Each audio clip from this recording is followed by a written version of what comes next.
हैं. I hope you are all well. हम let's start with the unit 2. Last class में हमने business environment और उसके लेयर्स क्या क्या है, जैसे micro, meso and macro levels हमने ये डिस्कस किया था. ठीक है, उसके प्रैक्टिकल इम्प्लीकेशंस देखे थे, प्रैक्टिकल एग्जांपल्स देखे थे. आज हम क्या करेंगे, हम पढ़ेंगे business friendly environment. Business friendly environment क्या होता है? ठीक है, an environment giving new business to open and helping them to survive and grow is known as business friendly environment. एक ऐसा एनवायरनमेंट हो जिससे आपका बिजनेस ग्रो कर सके. ऐसा एनवायरनमेंट हो, फॉर एग्जांपल वहाँ के गवर्नमेंट के लॉज फ्लेक्सिबल हो, वहाँ के टैक्सेस जो देने पड़ते हैं वो कम देने पड़ते हो, वहाँ के जो कस्टमर्स हैं उनके टेस्ट एंड प्रेफरेंसेस बहुत वाइडर हो. इस टाइप के जो बिजनेस एनवायरनमेंट होते हैं वो एक फ्रेंडली एनवायरनमेंट होते हैं टू सस्टेन और टू सर्वाइव और to grow in a particular area for a business.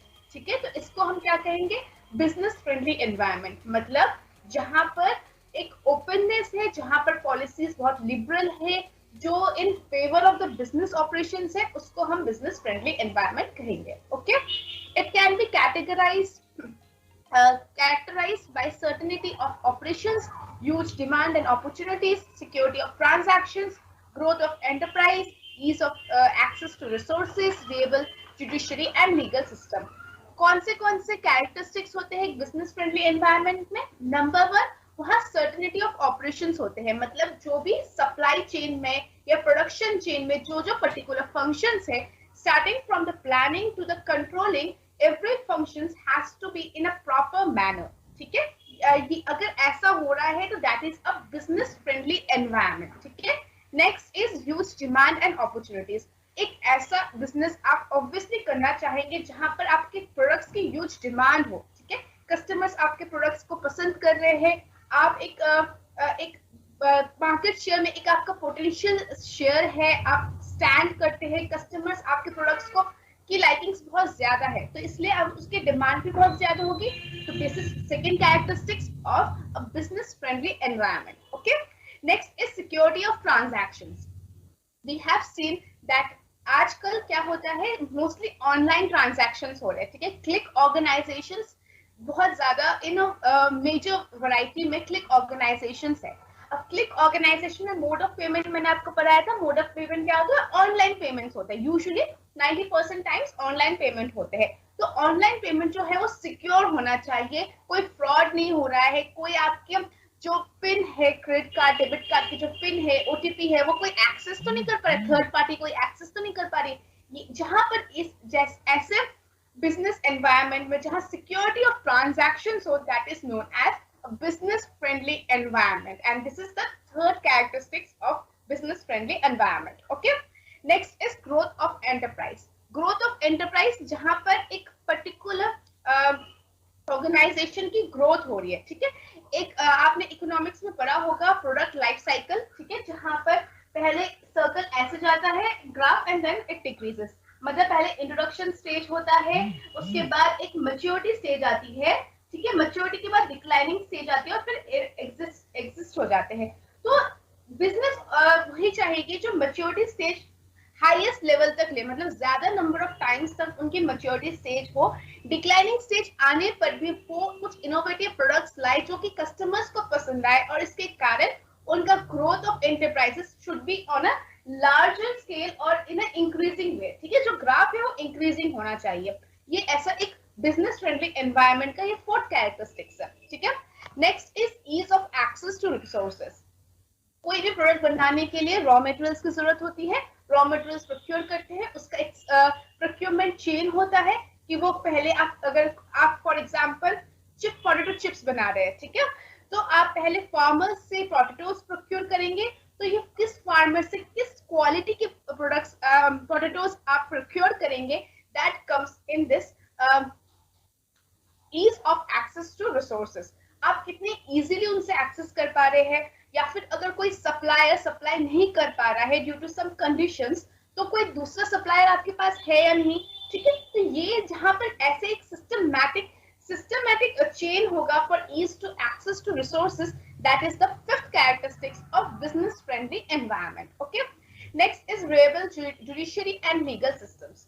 Reliable judiciary and legal systems मतलब क्या होता है, जहां पर जो लॉज है कंट्री के या स्टेट के या रीजन के, वो बहुत कॉन्स्टेंटली चेंज नहीं हो रहे, ठीक है। फॉर एग्जाम्पल अभी बीच में डिमोनेटाइजेशन आया था, तो डिमोनेटाइजेशन आने पर बिजनेस पर बहुत इम्पैक्ट पड़े थे, ठीक है। तो ऐसा नहीं कि हर एक साल में वो लोग गवर्नमेंट जो है वो डिमोनेटाइजेशन कर रही है। अगर हर एवरी ईयर डिमोनेटाइजेशन कर रही है या 4 इयर्स में डिमोनेटाइजेशन कर रही है, then that is not considered as a business friendly environment. Business friendly environment वही होता है जहां पर जो लीगल फ्रेमवर्क्स होते हैं या फिर जो जुडिशियल फ्रेमवर्क्स या लॉज होते हैं relating to business enterprises or the societal norms that should be a constant or might be changed on a not a regular basis. थोड़े दिन बाद बहुत साल बाद चेंजेस होने चाहिए, ठीक है। तो that is the last characteristics of a business friendly environment. A business-friendly environment aims to create a sustainable framework where domestic and international investors get business-friendly environment in a country. एक business-friendly environment होना क्यों necessary है? Necessary इसलिए है क्योंकि ये एक sustainable framework है. Sustainable framework in the sense कि ये बार-बार चलता रहेगा. That is a constant. ठीक है? अगर एक business-friendly environment है, आपका बिजनेस ऑब्वियसली ग्रो करेगा, आपका बिजनेस ऑब्वियसली सस्टेन करेगा, आपका बिजनेस ऑब्वियसली सर्वाइव करेगा और उसका जो मार्केट शेयर है that will be also in a increasing term, ठीक है। तो इसलिए जहां पर एक sustainable business sustainable friendly environment होता है, बिजनेस फ्रेंडली एनवायरनमेंट होता है, वहां पर एक larger pool of domestic and international investors आपके ऑर्गेनाइजेशन की तरफ अट्रैक्टेड होते हैं, वो ज्यादा से ज्यादा इन्वेस्ट करते हैं आपके ऑर्गेनाइजेशन में। जितना इन्वेस्टमेंट होगा उतना ही आपके ऑर्गेनाइजेशन का डेवलपमेंट होगा, उतना ही आप अपने गोल्स एंड जो आपके गोल्स है ऑर्गेनाइजेशन के उसको अचीव करने में सक्षम होंगे, ठीक है। Next is it embarks on a journey towards decades of prosperity for a developing country towards a developed country. Business-friendly environment not only help business enterprises, but it also helps the society at a large or a country at a large. ठीक है, अगर एक business-friendly environment है, अगर वो उसको एक अच्छे factors मिल रहे हैं like security of transactions, there is a demand and opportunities for its products, growth of the enterprises, ease to access to resources, ये सब अगर उनके पास factors है already, तो obviously that will benefit the customers. ठीक है, प्रॉफिट मार्जिन्स कम हो जाते हैं and then they will obviously benefit the customers. अगर कस्टमर्स बेनिफिट हो रहे तो ultimately the society, the country will be moving to a prosperous country and the India will be termed as developing country towards a developed country. So it is vital to have a business friendly environment. So what are the characteristics of business environment? We have already discussed, but let's discuss in a wider way. ठीक है, number 1 is taxes and compliances.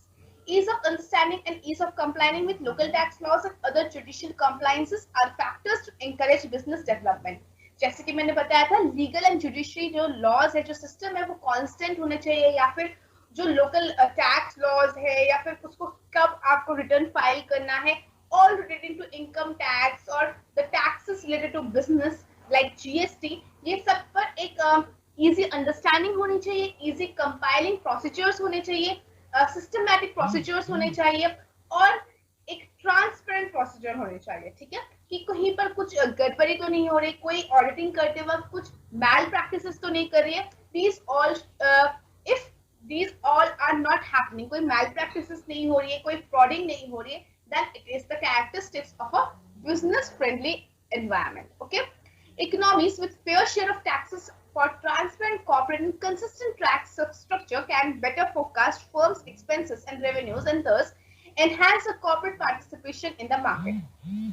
जिस country में एक fair transparent corporate tax structure होता है, साथ ही साथ एक कंसिस्टेंट टैक्स स्ट्रक्चर होता है, that is a beneficial for the organization and they will. तो ऑर्गेनाइजेशन क्या करेगी, अगर एक कंट्री की कंसिस्टेंट टैक्स स्ट्रक्चर है और एक ट्रांसपेरेंट टैक्स स्ट्रक्चर है, तो एक ऑर्गेनाइजेशन ऑब्वियसली अट्रैक्टेड होगी उस कंट्री की तरफ. अगर अट्रैक्टेड हो रही है तो वो अपने ऑपरेशंस उस कंट्री से करेंगे, ऑपरेशंस करेंगे तो वहाँ की एम्प्लॉयमेंट इंक्रीज होगी, क्योंकि वो बाहर से तो फॉर एग्जाम्पल यूके की कंट्री है, तो यूके के सारे लोगों को उठा के तो यहाँ इंडिया में नहीं ला सकते, तो इंडिया के लोगों से ही वो एम्प्लॉयबिलिटी इंक्रीज करेंगे, वहीं के लोगों को एम्प्लॉयज बनाएंगे अपने ऑर्गेनाइजेशन से। इससे क्या होगा, उनको वेजेस एंड सैलरीज मिलेंगे, इससे उनके परचेसिंग पावर इंक्रीज होगी। परचेसिंग पावर इंक्रीज होने से वो जो मनी है वो इंजेक्ट होगी इनटू द इकोनॉमी, इकोनॉमी में इंजेक्ट होगी तो डेवलपमेंट होगी, लोग टैक्सेस देंगे, टैक्सेस एक हेवी अमाउंट में होगा, डेवलपमेंट होगा, and ultimately that will help the economy. So a business friendly environment is a vital for any particular country, state, or a world as a whole. Okay, next characteristics of business friendly environment is registration and certification. Easy and error-free licensing formalities at a single levels of government provides faster and efficient registration of firms. Licensure requirements should be easy to comply with and friendly. एक particular business एक दूसरे country में वहीं पर आना चाहेगी, यहाँ या फिर एक स्टेट में पर्टिकुलरली वहीं पर अपने बिजनेस ऑपरेशन स्टार्ट करना चाहेगी जहां पर easy and error free licensing formalities हो।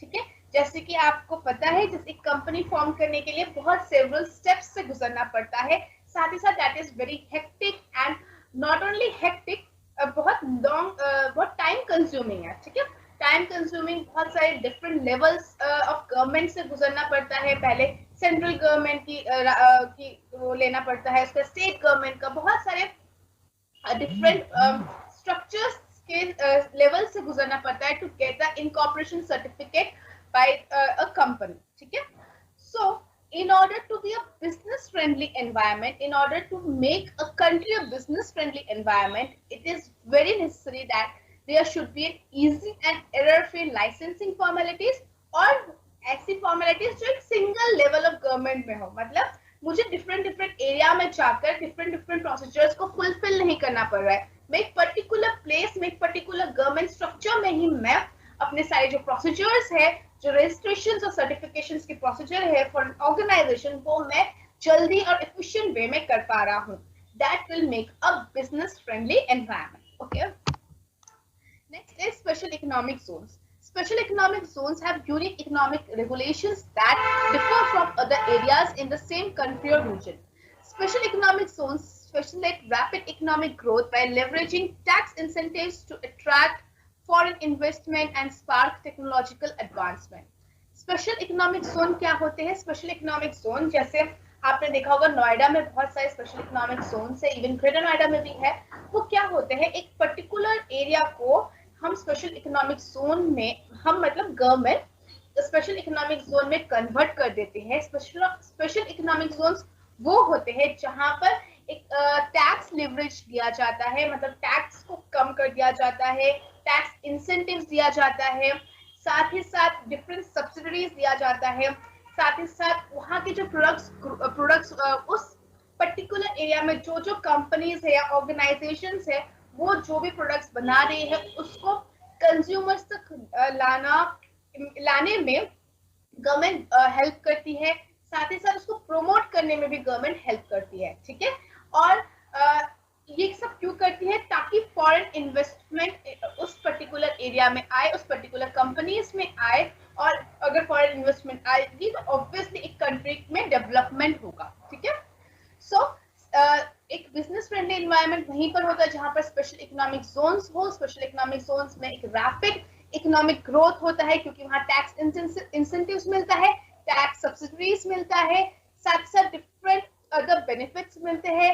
इससे क्या होगा, फॉरेन इन्वेस्टमेंट को आप अट्रैक्ट कर पाओगे, and that will lead to the technological advancement and hence will benefit the economy as a whole. Okay, next characteristics is infrastructure, providing programs and policies that support affordable housing, improve public facilities, rehabilitate buildings, and provide economic opportunities for workers. Capital improvements maintain infrastructure that serves as building blocks for economic development. As a government, as a society, it's our duty in order to provide a business friendly organization, a business friendly environment. हम जो organisation को है एक अच्छा infrastructure provide करें in terms of roads, dams, electricity, ये सारे हम इंफ्रास्ट्रक्चर उनको प्रोवाइड करें। ऐसे प्रोग्राम्स एंड पॉलिसीज बनाए जिससे हाउसिंग, अफोर्डेबल हाउसिंग मिल सके, जो पब्लिक फैसिलिटीज है वो इम्प्रूव हो सके। For example transportation, public transportation अच्छा हो सके, ताकि जो एम्प्लॉयज है वो टू एंड फ्रो कर सके and in a minimal time, वो लेट ना हो। साथ ही साथ एक रिक्रिएशनल सोसाइटीज बनानी चाहिए, रिक्रिएशनल हब्स बनाने चाहिए, जहां पर प्रॉपर रिक्रिएशनल एक्टिविटीज हो। ठीक है, साथ ही साथ कैपिटल इंप्रूवमेंट्स करने चाहिए। Capital improvements are the building blocks. Building blocks मतलब एक फाउंडेशन है फॉर द इकोनॉमिक डेवलपमेंट। किसी भी कंट्री को डेवलप करने के लिए roads, transportation, dams, then all airports, ये सारी जो चीजें हैं, ये जो इम्पोर्टेंट infrastructural चीजें हैं, this leads to the, this is the foundation of an economic development। ठीक है, फॉर एग्जाम्पल अगर कहीं पर रिसोर्सेज है, फॉर एग्जाम्पल कोल माइंस, ठीक है, कोल माइंस को पर्टिकुलर एरिया से एक्सट्रैक्ट करके फैक्ट्रीज तक लेकर जाने के लिए ट्रांसपोर्टेशन की जरूरत है। अगर किसी कंट्री में वो ट्रांसपोर्टेशन ही नहीं है, रेलवेज नहीं है, प्रॉपर रेलवे कनेक्टिविटी नहीं है, एयरपोर्ट्स नहीं है, या फिर रोड्स जो है वो एकदम खराब है, एकदम कच्चे रास्ते हैं, तो ट्रांसपोर्टेशन नहीं हो पाएगा। अगर ट्रांसपोर्टेशन हो भी रहा है तो जो गुड्स है वो ट्रांजिट में, मतलब ड्यूरिंग द ट्रांसपोर्टेशन वो गिर जा रही है, आदि चीजें या खराब हो जा रही है, स्पॉइल हो जा रही है, that will impact the organization। ठीक है, तो ultimately this is not a business friendly business friendly environment। business friendly environment तभी होगा जब जो गवर्नमेंट है वो आपको एक प्रॉपर इंफ्रास्ट्रक्चर दे रहे हैं, क्योंकि infrastructure is the building blocks और the foundation for the economic development. Adequate clean water, capacity to process wastewater, availability of natural gas, waiving of electricity charges, and sufficient broadband internet speeds must be in place for the businesses to attract it to and operate in a city। एक clean water होना चाहिए, roads होने चाहिए, proper transportation system होने चाहिए, waste water management होना चाहिए, like जो भी डिस्चार्ज हो रहे हैं आफ्टर मेकिंग द प्रोडक्ट्स, जो भी वेस्ट डिस्चार्ज हो रहे हैं उसको कैसे प्रोसेस करना है, उसका कोई प्रोग्राम्स या कोई पॉलिसीज बताना चाहिए ऑर्गेनाइजेशन को। साथ ही साथ इलेक्ट्रिसिटी चार्जेस को थोड़ा वेव ऑफ करना चाहिए।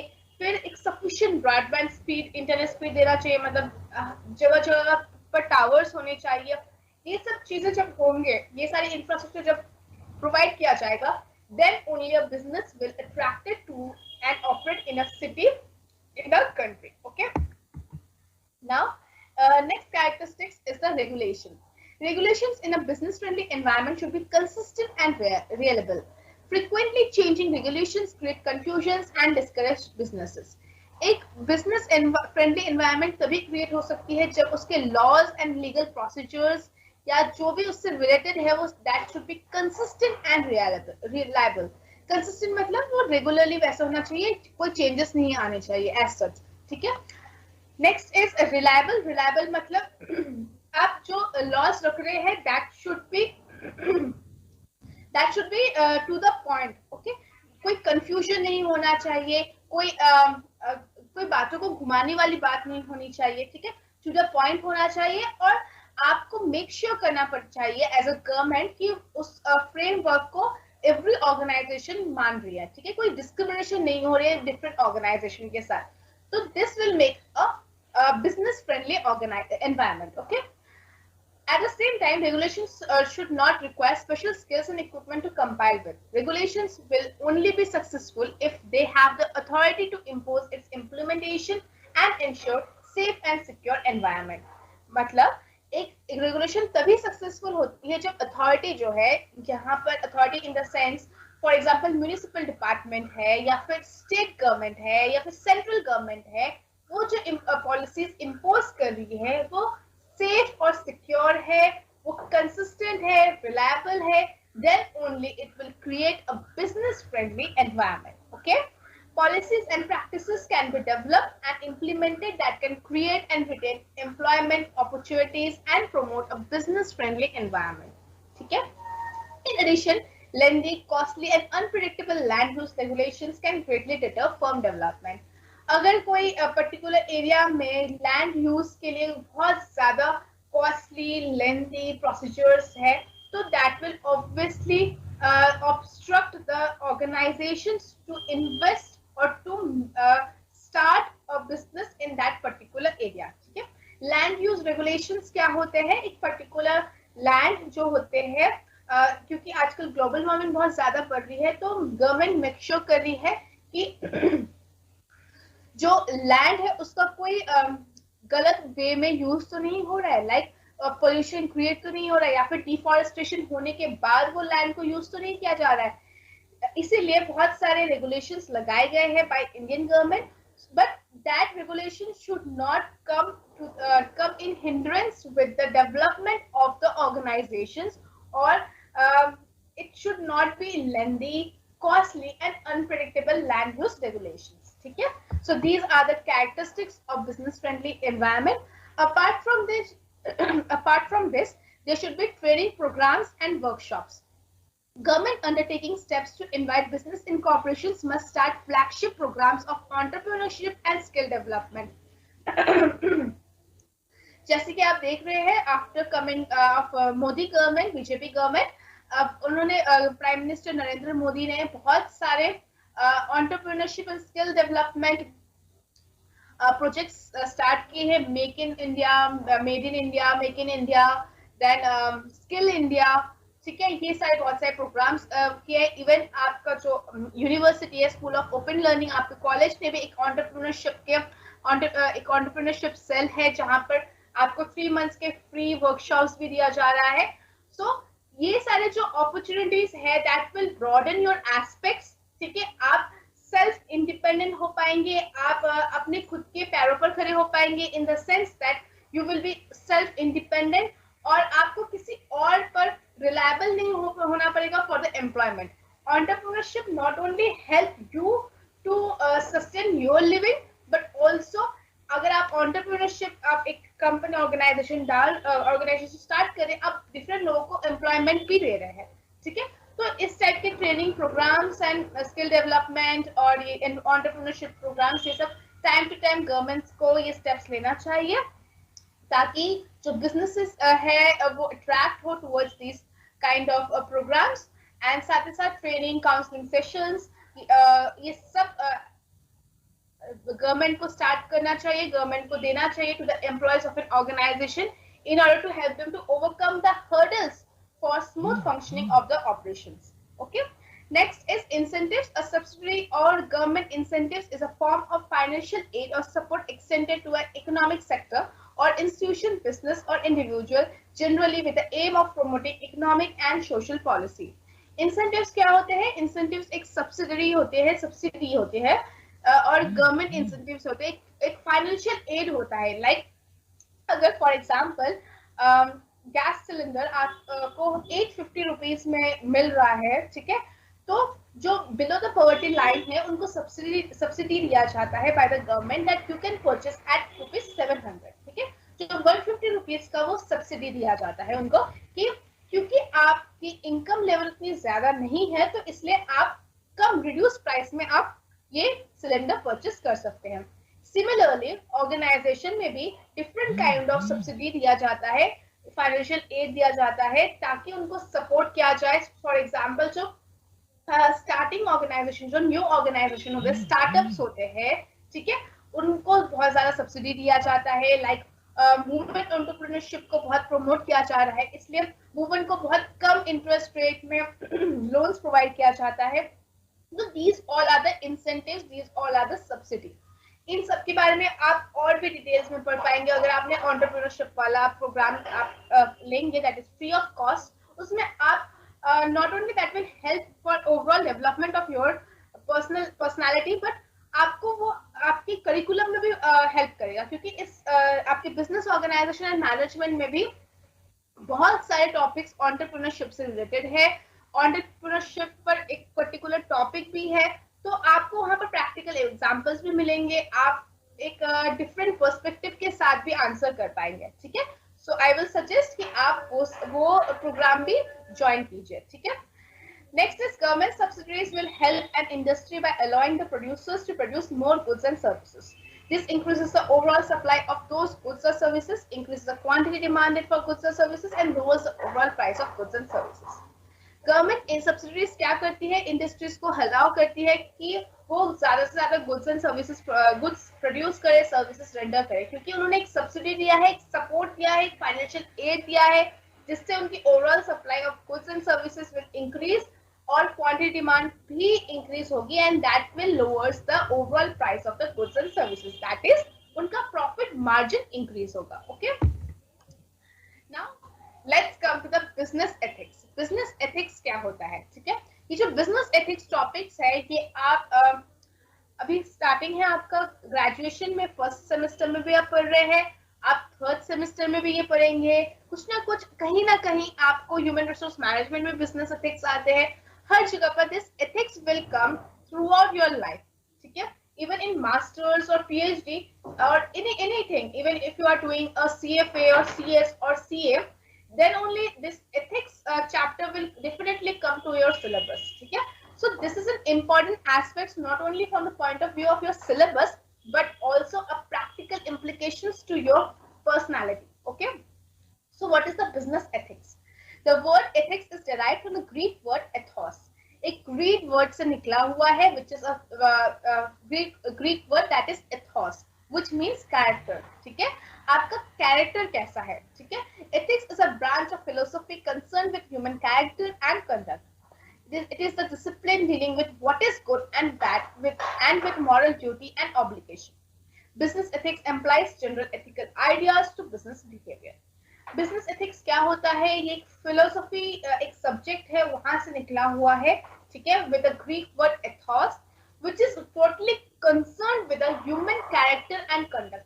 एक मनुष्य किस वे में अपने आप को चलाते हैं, उनको उनकी मॉरल ड्यूटी, वो क्या सोचते हैं, क्या सही है, क्या गलत है, उनको कैसे कंडक्ट करना चाहिए, खुद को कैसे बिहेव करना चाहिए, क्या उनके मॉरल ड्यूटी है, ऑब्लिगेशंस है. This all revolves around the ethics. Okay. Sorry. Business ethics क्या होते हैं? Business ethics है ethical ideas to business behavior. अभी तक मैंने जो बोला that is ethics, लेकिन business ethics क्या है? Business और ethics का accumulation मतलब ethics in business. That is general ethical ideas or principles to business behavior. Okay. Ethics is a construction and application of frameworks, values and principles from developing moral awareness and guiding behavior and action. For example, अगर आप कहीं पर जा रहे हैं, ठीक है, for example आप चल रहे हैं, आपने देखा कि एक ओल्ड वुमेन है, वो रोड क्रॉस नहीं कर पा रही है, बहुत सारा ट्रैफिक है और वो उतना, उनका आई साइड भी उतना अच्छा नहीं है, उन्होंने बहुत सारा स्पेक्स पहन के रखा है, and she is not able to cross the roads. Then there are thousands of people, but सब वहां पर जाकर उनका हेल्प नहीं करते हैं. You have notice that. ठीक है, लेकिन वही पर्टिकुलर इंसान उनका हेल्प करेगा रोड क्रॉस करवाने में जिनके पास एथिक्स है. ठीक है, जिनकी एक मॉरल ड्यूटी है, इनर सेल्फ है, एक ऑब्लिगेशन है कि yes, this is good, this is bad, I have to help this woman. That is the moral duty, that is the moral obligation that comes from itself. ठीक है, ethic एक ऐसा चीज है जो हर एक इंडिविजुअल के इनर सेल्फ से आता है. ठीक है, जिसे बोलते हैं ना मन की आवाज, वो मन की आवाज है एथिक्स. ठीक है, आपको पता होना चाहिए कि क्या आपके लिए सही है, क्या सोसाइटी के लिए सही है, क्या मेरे जो मैं जिससे बात कर रहा हूँ या कर रही हूँ उसके लिए सही है. ठीक है, so that is the inner thing of yourself. What are the values you have inculcated in yourself? What are the principles and moral awareness you have and your behavior and action towards it? Okay, business ethics is an art and science for maintaining harmonious relationship with society, its various groups and institutions, as well as recognizing the moral responsibility for the rights and wrongness of the business conduct. According two wheeler ने क्या कहा है, business ethics जो है वो science भी है और आर्ट भी है, ताकि एक हार्मोनियस रिलेशनशिप बना रहे बिजनेस का किंग के साथ, सोसाइटी और उसके जो वेरियस स्टेक होल्डर्स है, that is share holders, customers, investors, institutions, creditors, उनके साथ एक अच्छा रिलेशनशिप क्रिएट हो सके. कैसे? एक राइटनेस और रॉन्गनेस ऑफ बिजनेस कंडक्ट जब आपको पता होगा, then you have that business ethics in your organization. जब आपको पता होगा कि आपकी मॉरल रिस्पॉन्सिबिलिटी क्या है towards the different stake holders of your organisation and the rightness and wrongness of the business conduct. Okay, business ethics is the appropriate conduct through business practices by enterprises while serving the wealth maximization objectives. Business ethics क्या है? एक appropriate conduct है through business practices by enterprises while serving the wealth maximization objective. ठीक है, एक ऐसा conduct है, एक ऐसा behavior है, एक ऐसा practices है, values है जिससे आप डिफरेंट स्टेक होल्डर्स को सर्व तो कर रहे हैं, लेकिन आपका ऑब्जेक्टिव वेल्थ मैक्सिमाइजेशन को आप कोई हानि नहीं पहुंचा रहे हैं। ठीक है, it is the study of appropriate corporate culture, employ conduct, business policies and practices regarding corporate business subjects like corporate governance, insider training, bribery, discrimination, corporate social responsibility etcetera. For example, अगर आपके organization में कोई inside trading हो रही है, insider trading मतलब आपकी कोई इंपॉर्टेंट इंफॉर्मेशन आपने किसी थर्ड पार्टी को बता दिया है, जिसके वजह से आपके कंपनी के शेयर्स के प्राइसेस अप एंड डाउन हो सकते हैं, जिससे सोसाइटी पर इम्पैक्ट पड़ सकता है, दैट इज इनसाइडर ट्रेडिंग। मतलब you are leaking your confidential information to the third party, that is insider trading. अगर इनसाइडर ट्रेडिंग हो रहा है आपके ऑर्गेनाइजेशन में, that is not a business ethics. Okay, business ethics वही होगा जहां पर एक प्रॉपर कॉर्पोरेट गवर्नेंस हो, जहां पर डिस्क्रिमिनेशन ना हो, जहां पर इनसाइडिंग ट्रेडिंग ना हो, जहां पर ब्राइबरी ना हो, that is the business ethics. ठीक है, कॉर्पोरेट गवर्नेंस क्या होता है? कॉर्पोरेट गवर्नेंस मतलब आप सारे लॉज एंड जो लॉज है गवर्नमेंट के, उससे अबाइड कर रहे हैं, मतलब उसको मान रहे हैं।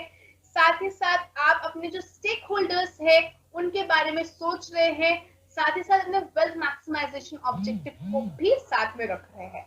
ठीक है, ब्राइबरी मतलब घूस देना, right.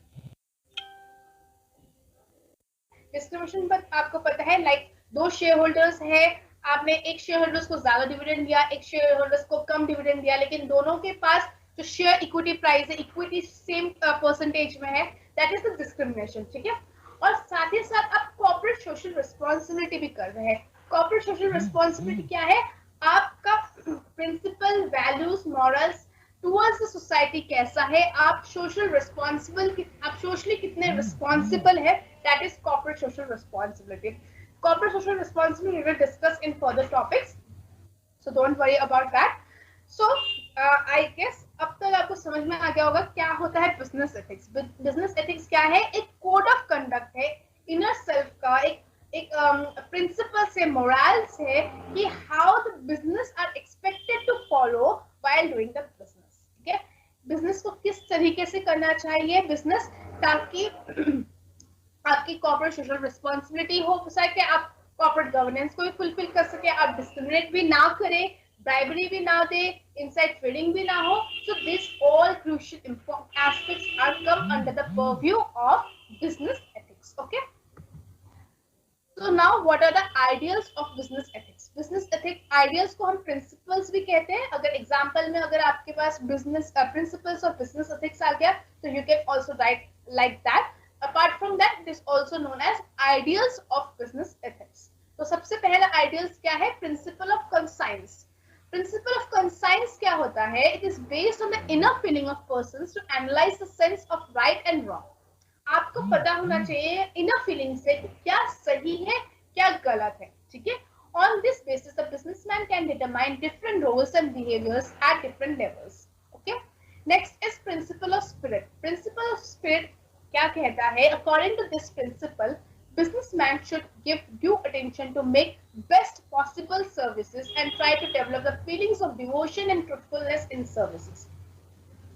For example, if you are one of the members of top management, CEO हो आप किसी कंपनी के, तो it is your inner feeling, it's your duty, it's your truthfulness towards the organization कि आप सिर्फ सैलरी नहीं ले रहे, आप उसके बदले ऑर्गेनाइजेशन को आप अपना 100% प्रोडक्टिविटी दे रहे हैं, ठीक है।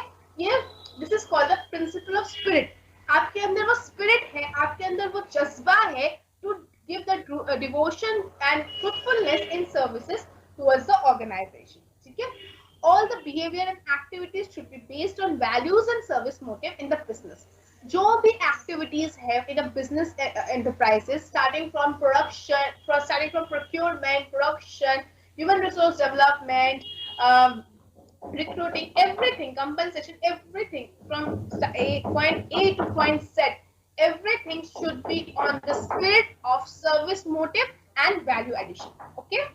Next is principle of publicity. According to this principle, all the activities and performance as conducted in business organization should be well informed to every person who are directly or indirectly attached with businesses. It aims to remove the doubtfulness and misunderstanding among the people. Means, जैसे कि बहुत जगह पर आपने देखा होगा कि misleading advertisement दिया जाता है. Advertisement is also a form of publicity, right? So misleading advertisement नहीं देना चाहिए. जैसे कि बहुत जगह पर बोला जाता है कि फॉर एग्जांपल लक्स के सोप में बोला जाता है कि इसमें रोज पेटल्स है, but that is not a true thing, right? So ऐसे फॉल्स पब्लिसिटी नहीं करनी चाहिए, फॉल्स एडवर्टाइजमेंट नहीं करनी चाहिए. All the people, all the persons who are associated with the organization directly or indirectly should be given true information about every particular thing that they want to know, right? So it aims to remove the doubtfulness and misunderstandings among the people through the principle. If your business is a ethical, आपका जो business है वो ethics के code of conduct में है, आप ethics को बहुत मानते हैं, आपके बिजनेस को आप दावा करते हैं कि that is an ethical business, तो आपके अंदर दिस प्रिंसिपल ऑफ पब्लिसिटी भी होना चाहिए. Okay. Next is principle of humanity. It is the needful that every businessman should follow the human values, human decorum, and human aspects within their policies, programs, and different working areas. The ethical behavior may determine the path of humanity. Principle of humanity क्या होता है कि जो businessman है या फिर जो भी एम्प्लॉइज है उनमें एक ह्यूमन वैल्यूज एसोसिएटेड होना चाहिए, ह्यूमन डेकोरम होना चाहिए, ह्यूमन एस्पेक्ट्स होना चाहिए. ऐसा नहीं कि आप कुछ ऐसा प्रोडक्ट्स प्रोड्यूस कर रहे हैं that will harm the consumer. For example, आपने एक ऐसा इलेक्ट्रिक आइटम बनाया है जो कि थोड़े दिन के यूज के बाद ही उससे इलेक्ट्रिक शॉक आने लग सकता है, जो कि that is harmful for a human, and इससे उनके ह्यूमन लॉस भी हो सकता है, उनकी लाइफ भी जा सकती है. अगर आप के अंदर इतनी बेसिक ह्यूमैनिटी नहीं है कि आप प्रॉफिट के लिए आप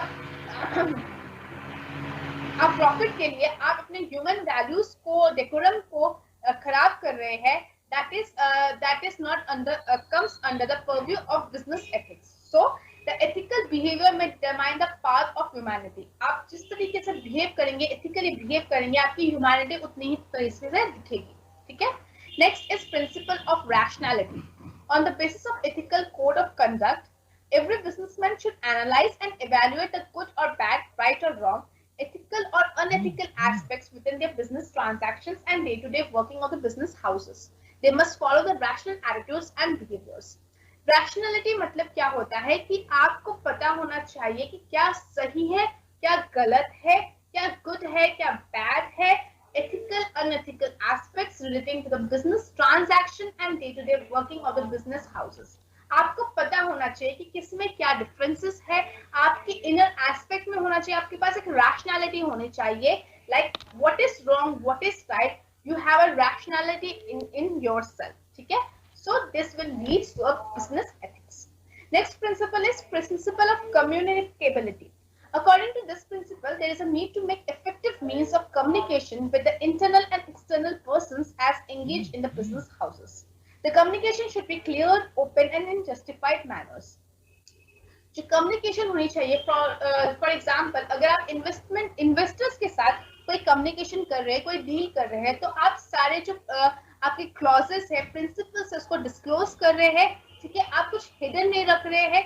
जो भी आपकी कम्युनिकेशन है वो एकदम एप्ट है, अप्रोप्रिएट है, क्लियर है, ओपन है, जस्टिफाइड है. then it is comes under the principle of communicability. Okay. Next is principle of non-cooperation in evils. It is needful that businessmen should try to make non-cooperation or discourage the evils, misconduct and unethical behavior not only with different customers but with the society also. मतलब principle of non cooperation in evils मतलब जो कि बुरा है, आपको पता है unethical है, मिसकंडक्ट है, कोई अगर ब्राइब ले रहा है, आपको दिख रहा है, कोई डिस्क्रिमिनेट कर रहा है, जब आपको दिख रहा है तो आप उसको सरासर कॉपरेट नहीं कर रहे, you are opposing that, you are raising your voice that this is not correct, this is not true, so you are doing the principle of non cooperation in evils. मतलब जो गलत है, जो मिसकंडक्ट है, जो इविल्स है, उन पर आप नॉन कॉपरेट हो रहे हैं, that is you are not cooperating with them and you are raising your voice. Okay. Next is principle of satisfaction. Every businessmen are required to create and develop their role and behavior in such a way that customers should be satisfied at every stage while consuming their goods and services. आप कोई एक ऐसा product तो नहीं बना रहे जिससे कि आपके जो कंज्यूमर्स हैं उन पर कोई हार्मफुल इम्पैक्ट पड़ रहा है, ठीक है.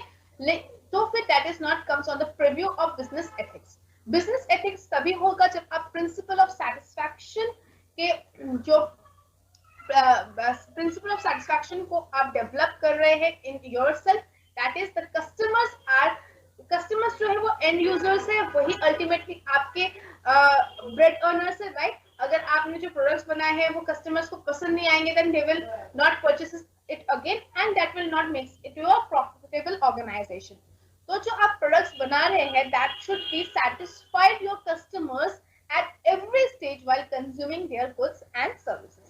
फॉर एग्जाम्पल आपने चीज बनाया है, चीज, ठीक है, तो आपने अमूल का चीज है, फॉर एग्जाम्पल अमूल ने बनाया है, अमूल ने आपको चीज दिया है, आपने फर्स्ट डे यूज किया, ठीक है, सेकेंड डे यूज किया, ठीक है, फिर आपने 4 दिन बाद यूज किया, देखा क्या वो खराब हो गया, ठीक है, तो that is not a satisfaction, क्योंकि आपने वहां लिखा हुआ है कि that can be consume with in 30 days after वो पैकेज खोला जाए और रेफ्रिजरेट रहेगा तो आप कंज्यूम कर सकते हैं, और कस्टमर ने वही रूल्स फॉलो किए लेकिन वो कंज्यूम नहीं कर पा रहे हैं आफ्टर 1 वीक, तो that is not a principal of satisfaction, that is not a ethical. ठीक है, मतलब आप कस्टमर को एवरी स्टेज में आप सेटिस्फैक्शन नहीं दे पा रहे हैं. Okay. Next is principle of transparency. Ethics denote the concept of purity and truth. All the business activities and transactions should be well informed and justified manners with their different stakeholders and the society. जो आपके transactions है वो pure होने चाहिए, true होने चाहिए, transparent होने चाहिए, ठीक है, वेल इन्फॉर्म्ड होने चाहिए with justified manners with different stake holders and society. For example अगर इन्वेस्टर्स के साथ है तो जो लॉज है, प्रिंसिपल्स है, जो आपके एग्रीमेंट्स है, दैट शुड बी ट्रांसपेरेंट. अगर कस्टमर्स के साथ आप ये प्रिंसिपल अप्लाई कर रहे हैं तो कस्टमर्स कोई आप गलत इंफॉर्मेशन नहीं दे रहे हैं, आप ट्रू इंफॉर्मेशन प्रोवाइड कर रहे हैं, आप एक्सपायरी डेट ट्रू लिख रहे हैं, तो that comes under principle of transparency. Now I have already covered conscious business in the last class. Now let's move to the social responsibility. We have time, so I will cover this social responsibility. Social responsibility क्या होता है? In modern view of business is definitely resting on the assumption that business belongs to the people. It emphasizes that business has to create profitable customers. आजकल पहले क्या होता था? In traditional business, the sole motive of business was to earn profit. Profit earn करना है. कैसे earn करना है? आप सामान को कम पैसे में खरीद कर ज्यादा पैसे में आप उसको मैन्युफैक्चर करके आप बेच रहे हैं, एंड इससे आपका प्रॉफिट मार्जिन इंक्रीज हो रहा है. तो पहले क्या होता था? ट्रेडिशनली बिजनेसेस का सोल एम होता था to provide, sole aim was to provide to earn profits. ठीक है. नाउ अब मॉडर्न व्यू ऑफ बिजनेस क्या हो गया है कि जो आपका एंड यूजर्स है, दैट इज द कस्टमर्स, उनको प्रोडक्ट्स एक अच्छे वे में पहुंचना चाहिए. In order that is a social responsibility of the business. It emphasises that businesses has to create profitable customers. Profitable in terms of money की जगह आपको प्रॉफिटेबल कस्टमर्स को क्रिएट करना है. प्रॉफिटेबल कस्टमर्स मतलब ऐसे कस्टमर्स जो आपके प्रोडक्ट्स बार बार परचेस कर रहे हैं. ठीक है, एक रिपीटेड परचेस हो रहा है, that is a profitable customers. ठीक है. Businesses has a privilege, not a right, granted by the society, and this privilege will be continued only as long as it serves social needs and it offers social satisfaction. ये माना जाता है modern view of business में that business एक privilege है, एक right नहीं है, ठीक है। आपका राइट नहीं है इन द सेंस कि आप अपने जो रिसोर्सेस है सोसाइटी से, आप जो एक्सट्रैक्ट कर रहे हैं रिसोर्सेस, आप सोसाइटी को खराब नहीं कर सकते हैं, ये आपकी राइट नहीं है, ये आपकी प्रिविलेज है। तो आपकी प्रिविलेज तब तक चलती रहेगी जब तक आप सोशल नीड्स को सेटिस्फाई कर रहे हैं, जब तक आप कम्युनिटी को सेटिस्फाई कर रहे हैं, जब तक आप कोई गलत काम नहीं कर रहे, तब तक आपकी ये प्रिविलेज कंटिन्यू होती रहेगी, ठीक है। So it is rightly said that business has a privilege, not a right, granted by the society, and this privilege will be continued only as long as it serves social needs and it offers social satisfaction.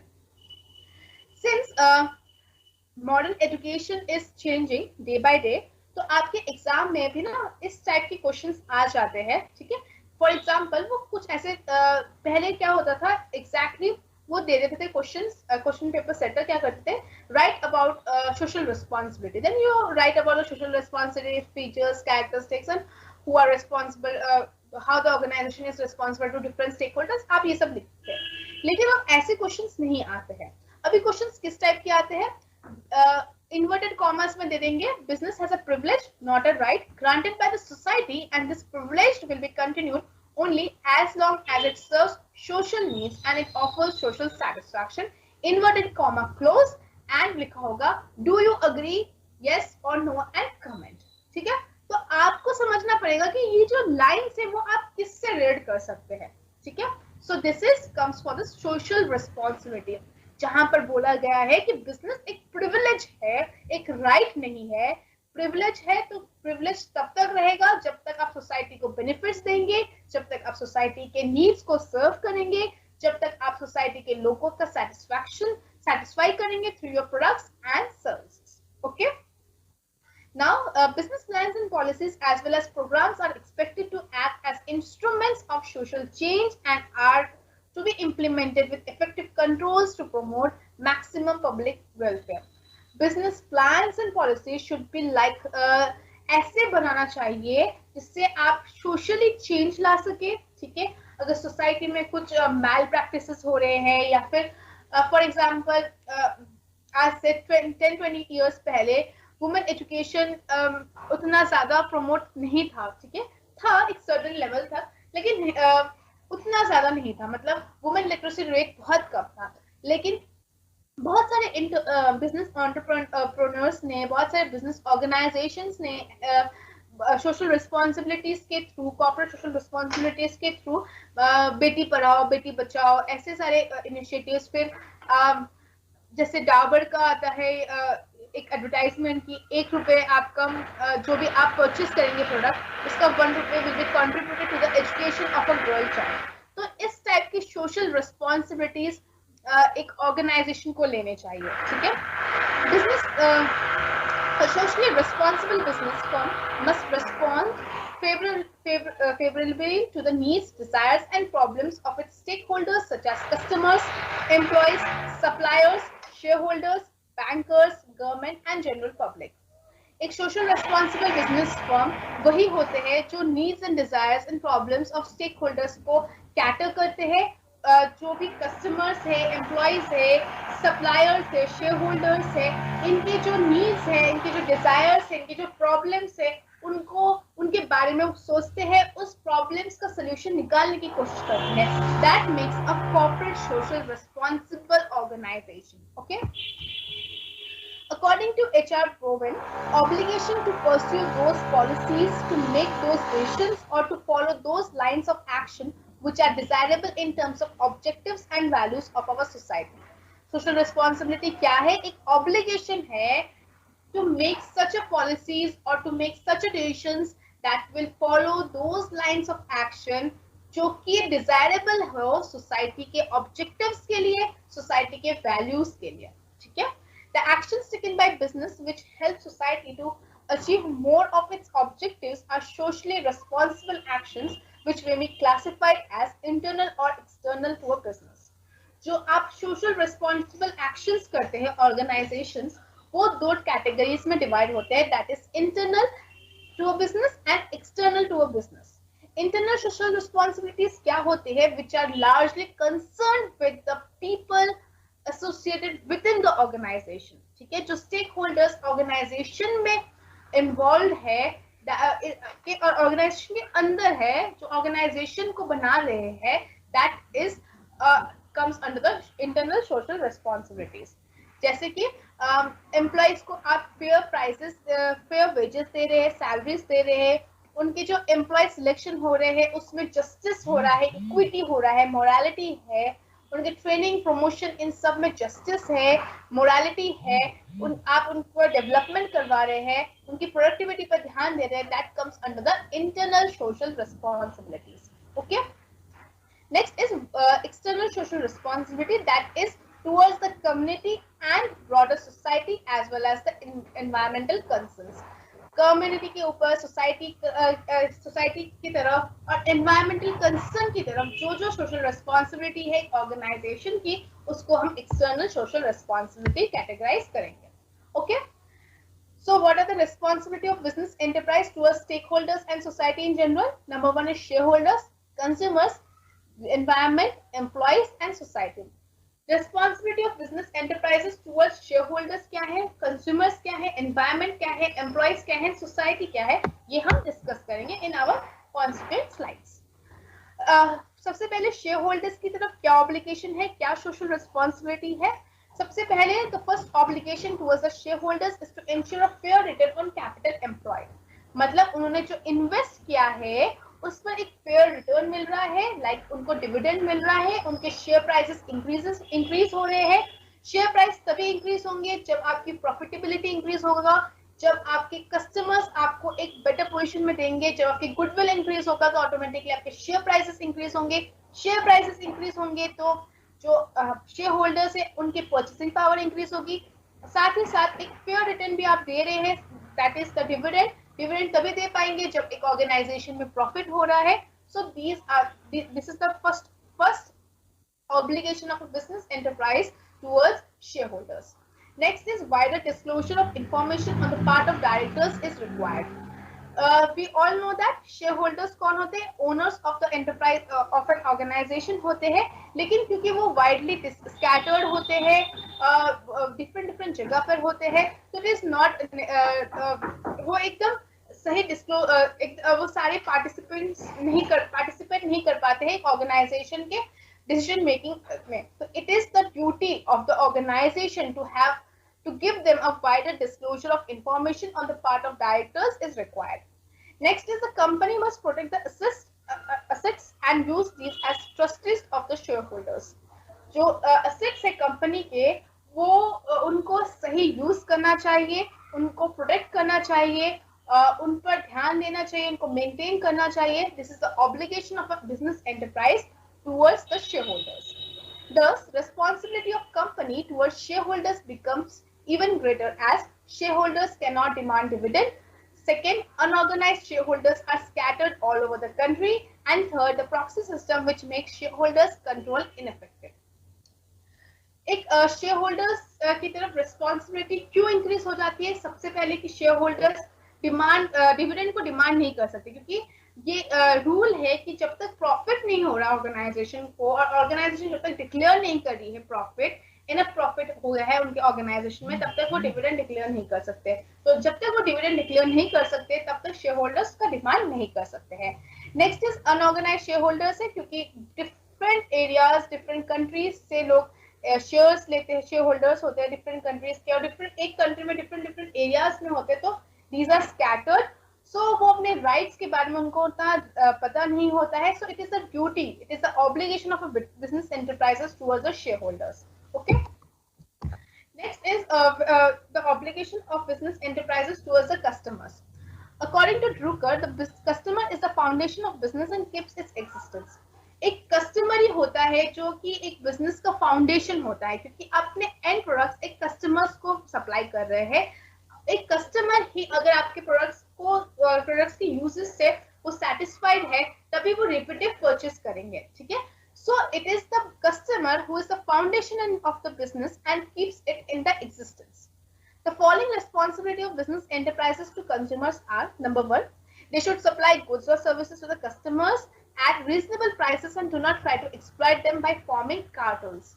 ठीक है, वो उनकी सबसे पहली responsibility business organization towards customers क्या है? Number one, they should supply goods and services to the customers reasonable prices में देने चाहिए. कोई कार्टल्स क्रिएट नहीं कर रहे. कार्टल्स मतलब कोई ओलिगोपोली नहीं है कि एक ही फर्म है और वो अनचाहा प्राइस डिमांड करे फ्रॉम द कस्टमर्स, ऐसा ना हो. ठीक है. सेकेंड, ये होना चाहिए कोई अनसेफ और शॉडी प्रोडक्ट्स नहीं देना चाहिए कस्टमर को that can harm them. Like मैंने कहा कि फॉर एग्जांपल इलेक्ट्रिक आइटम्स उनको दिया जा रहा है जो 2 या 3 दिन बाद उनको इलेक्ट्रिक शॉक लग सकता है क्योंकि आपने चीप मटेरियल यूज किया था ड्यूरिंग योर प्रोडक्शन. सो ऐसा नहीं होना चाहिए. That comes under the purview of social responsibility. Next, they should provide the customers the required after sale services. एक बार सेल्स हो गया तो आपने कस्टमर्स की तरफ देखा भी नहीं, कस्टमर्स क्वेरीज करे जा रहे हैं, उनको प्रॉब्लम हो रही है, आप देख भी नहीं रहे हैं, रिटर्न भी नहीं कर रहे हैं. that doesn't come under the purview of social responsibility. आप एज अ बिजनेस एंटरप्राइज, एक एथिकल बिजनेस एंटरप्राइज, एक सोशली रिस्पॉन्सिबल बिजनेस एंटरप्राइज की एक नेसेसिटी है कि वो एक आफ्टर सेल सर्विसेज भी दे कंज्यूमर्स को. Next, they should not miss inform the consumers through inappropriate and misleading advertisements. कोई मिसलीडिंग इनअप्रोप्रिएट एडवर्टाइजमेंट्स नहीं देना चाहिए कंज्यूमर्स को. Next is they should make arrangements for proper distribution system for their products so as to ensure the black marketing and profiteering by traders do not occur. एक proper distribution channel create करना भी एक organization की duty होती है ताकि कोई black marketing नहीं हो पा रहा है by the traders. So आप देखते हैं जैसे onions, tomatoes, potatoes, इनके price अचानक से बढ़ जाते हैं and black marketing हो जाती है. तो ऐसे ही ड्यूटी है प्रोड्यूसर्स की, ऑर्गेनाइजेशंस की, कि वो एक प्रॉपर डिस्ट्रीब्यूशन सिस्टम क्रिएट करे ताकि ये black marketing and profiting by traders do not occur. ठीक है. Next is they should acknowledge the rights of consumers to be heard and take necessary measures to redress their genuine grievances. अगर consumer को कोई grievance है, कोई उनको कोई problem हो रहा है, तो एक प्रॉपर सिस्टम क्रिएट करना चाहिए ऑर्गेनाइजेशन में जिससे उनकी जो क्वेरीज है, उनके जो प्रॉब्लम्स है, उनको सुना जा सके और नेसेसरी एक्शंस लिया जा सके. ठीक है. Next is towards the environment. The foremost responsibility of business enterprises is to ensure that they should not damage the environment, and for this purpose they should reduce as much as possible air and water pollution by their productive activities. जो भी activities कर रहे हैं for the production of goods and for rendering of services, business enterprise को ये देखना चाहिए कि वो एनवायरनमेंट को कोई डैमेज नहीं कर रहे हैं और ज्यादा से ज्यादा air pollution and water pollution को रोकने की कोशिश करनी चाहिए. ठीक है. उनको जो भी उनके टॉक्सिक वेस्ट प्रोडक्ट्स है उनको रिवर्स में और स्ट्रीम्स में डिस्चार्ज नहीं करना चाहिए ताकि वाटर पोल्यूशन ना हो. साथ ही साथ एक हेल्थ हजार्ड्स इनसे क्रिएट होते हैं जैसे रेस्पिरेटरी एंड स्किन डिजीजेस होते हैं अगर पोल्यूशन होते हैं, water pollution and air pollution. तो इसलिए इंडस्ट्रीज, बिजनेस एंटरप्राइजेस को ये ध्यान रखना चाहिए कि ज्यादा से ज्यादा वो high standards of environmental protection ले. वो जो अपने प्रोडक्ट्स से, वेस्ट प्रोडक्ट्स से, टॉक्सिक वेस्ट प्रोडक्ट्स को वो डंप ना करे रिवर्स में. साथ ही साथ वो अपने जो वेस्ट मैनेजमेंट को अच्छे से उनको एक प्रॉपर अच्छा प्रोडक्ट बनाने की कोशिश करे और high standards of environment protection ensure करे. ठीक है. Next is social responsibility towards employees. क्या सोशल रिस्पॉन्सिबिलिटीज है कि आप एम्प्लॉयज को प्रॉपर ट्रेनिंग दे रहे हैं, आप डेवलप कर रहे हैं, आप अच्छा पेमेंट, फेयर वेजेस दे रहे हैं सबको, एक healthy and good working conditions दे रहे हैं. फॉर एग्जांपल आप कोई एक ऐसा प्रोडक्ट बना रहे हैं जैसे लाख की चूड़ियां होती है. ठीक है. पहले बहुत बनती थी लाख की चूड़ियां. तो वहां पर क्या होता है, एक क्लोज्ड एरिया में बनाना होता है ताकि कुछ एयर सर्कुलेशन ना हो. तो इससे क्या होता है, जो एम्प्लॉयज है, जो वर्कर्स है, उनके हेल्थ पर बहुत इम्पैक्ट पड़ता है क्योंकि प्रॉपर वेंटिलेशन नहीं होता है. So it is a duty of the organization to provide the employees of healthy and good working conditions. Besides that, the enterprises should make arrangements for proper training and education of the workers to enhance their skills. Okay. Last but not the least, the responsibility towards the society. Business enterprises function by public concern with the basic objective of producing goods and services to meet the needs of the society and provide employment to the people. Society क्योंकि एक privilege दिया गया है और business enterprise को कि आप जब तक सोसाइटी की बेनिफिट करेंगे तब तक आप इस प्रिविलेज को कंटिन्यू कर सकते हैं. तो it is a responsibility of the business to ensure that कि आप सोसाइटी के नीड्स को आप सेटिस्फाई कर रहे हैं, साथ ही साथ एम्प्लॉयमेंट भी दे रहे हैं वहां के आसपास के लोगों को. ठीक है, साथ ही साथ you are taking appropriate measures to reduce level of pollution and adopt eco friendly technologies. ठीक है, साथ ही साथ आप एफिशिएंट एम्प्लॉयमेंट अपॉर्चुनिटीज जनरेट कर रहे हैं जिससे कि जो इकोनॉमी है उसकी पॉवर्टी रिड्यूस हो. ठीक है, साथ ही साथ आप रिसर्च एंड डेवलपमेंट में इन्वेस्ट कर रहे हैं और इनोवेटिव और प्रोडक्टिव प्रोडक्ट्स बना रहे हैं, और साथ ही साथ आप माइनॉरिटीज को प्रेफरेंसेस दे रहे हैं और different kind of malpractices like bribing, ये सब करप्शन, इन सब को आप अवॉइड कर रहे हैं. That will be make a business enterprises socially responsible towards the society. Okay.